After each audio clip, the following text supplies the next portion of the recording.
College puni fibro session pan kajing tip nam ta ke result kepada jong ke entrance test sapo College of Teacher Education Rongkhon nam taban play BEd.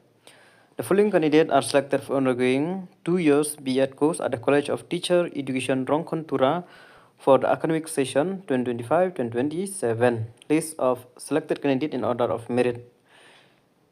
Arnab Aditya Datta, Dilang Chi M Sangma, Jin Enrico CH Sangma, Mon Jyoti Hajong, Selgring N Sangma, Gorakphil R Sangma, Dilje Krebe CH Marak, Rehwan Bonsrang T Sangma, Finti Chedi Walang, Cherik CH Malak, Selina Thaba, Vicky A Lamare, Shan Kupar Kharkongor, Vicky Star Kharkrang, Animika Biam, Joviko C Marak, Hardina M Sangma, Lupna Saman, Keri Damesh La, Chalak Sangma, Gamchatchi P Sangma, Kursiana CH Marak, Harrison Polong, Chalchak Agicha CH Marak, Kritun Hajong.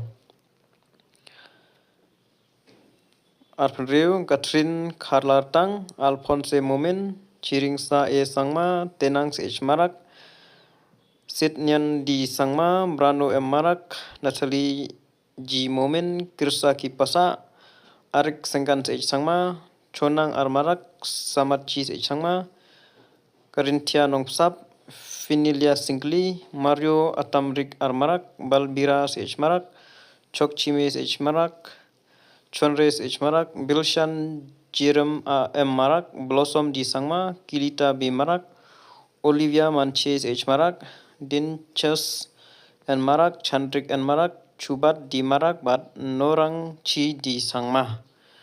Dekne result apne khnai tarik July arjar san. Tetangi ne hig tip and congratulations namta baro ki selected candidate.